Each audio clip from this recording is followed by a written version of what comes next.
Je me tourne vers Laurent Cépé. Alors vraiment, moi j'ai été très, très ému de vous rencontrer parce que je trouve que vous incarnez ce que représente le sport en France.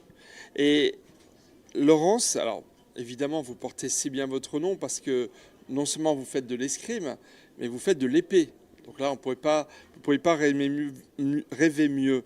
Je ne sais pas, mais moi je pense qu'on a la prochaine Laura Flessel à notre côté. Laura Flessel qui a été championne olympique. Depuis quel âge vous faites de l'épée, enfin de l'escrime et de l'épée? Bon, bonsoir à tous. Donc oui, je m'appelle Bonsoir. Laurent Cépé. J'ai commencé l'escrime et l'épée à l'âge de 6 ans. À l'âge de 6 ans. Alors, on ne demande pas à une femme quel est son âge, donc je ne vous le demanderai pas. J'ai aucun problème à dire mon âge, j'ai 33 ans aujourd'hui. 33 ans. Votre carrière, en quelques mots, résumez-nous votre parcours d'athlète de haut niveau.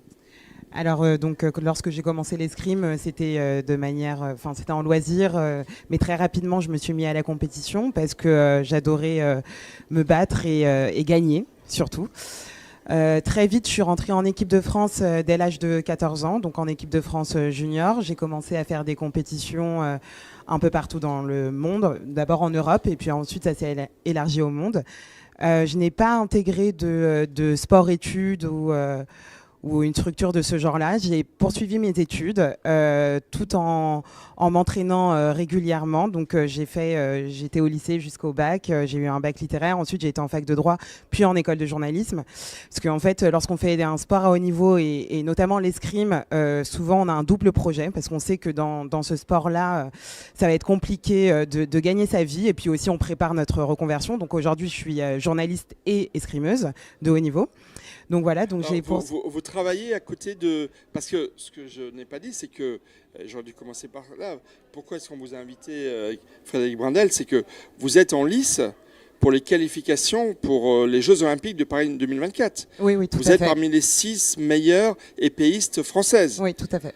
Et donc, oui, absolument. Et on peut vous applaudir. C'est pour ça que je disais qu'on a la future Laura Flessel à nos côtés, j'en suis certain. Et vous continuez à travailler pendant que vous préparez les Jeux Olympiques? Oui, tout à fait, comme beaucoup d'athlètes malheureusement, ou heureusement. Enfin, moi je trouve ça aussi bien d'avoir quelque chose à côté, mais c'est vrai que mon emploi du temps est assez dense. Et merci d'avoir pris du temps pour nous d'ailleurs. Merci à vous. Mon emploi du temps est assez dense et effectivement il se découpe entre mes entraînements et mon travail. Je m'entraîne tous les jours à raison de 5 heures par jour et je travaille environ 2 jours par semaine.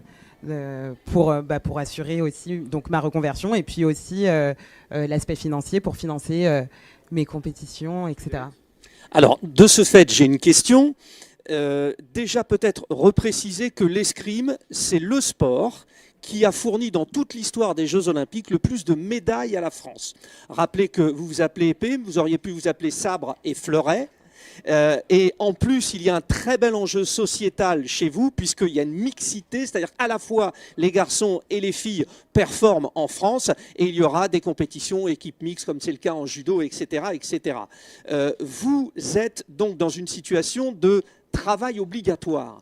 Il y a l'Agence nationale du sport chez qui nous nous sommes invités. Alors, vous verrez, il y a plusieurs entretiens, notamment celui du manager, Claude Onesta. L'objectif était d'éviter ce qui s'est passé à Rio, c'est-à-dire 40% de la délégation française de sportifs vivant en dessous du seuil de pauvreté. Est-ce que les effets de l'Agence nationale du sport, qui garantissait un minimum de 40 000 € par an à chaque athlète, vous en avez vu la couleur ? Alors malheureusement non. Je suis double championne d'Europe en 2017 et 2018, donc après les Jeux de Rio. Et malheureusement, je n'ai jamais bénéficié de ce pacte, de ce programme. Des athlètes en ont bénéficié, mais ça reste encore rare. Et il s'agit de l'élite. Donc je fais partie de l'élite, mais je ne suis pas dans l'élite de l'élite. Je ne suis pas encore numéro 1. Je ne suis que numéro 4, numéro 5. Donc malheureusement, non, je n'ai pas pu encore en bénéficier. Et encore beaucoup d'athlètes qui préparent les Jeux aujourd'hui se retrouvent malheureusement sous le seuil décent. Moi, j'ose le dire en tant qu'éditorialiste, patron d'un média qui vient de lancer avec Frédéric Brindel une rubrique Opinion Paris 2024. Je trouve pas normal que tous les athlètes qui sont en lice pour pouvoir être qualifiés pour les Jeux Olympiques ne bénéficient pas des mêmes règles, des mêmes avantages et des mêmes aides de l'État ou de structures. Et ce que je voudrais dire, parce que je le sais, mais je me suis évidemment un peu renseigné, Laurent CP, mais d'autres sportifs cherchent encore des partenaires pour pouvoir, dans la dernière ligne droite, j'ai envie de dire, de la préparation, pouvoir se consacrer à 100% à la préparation.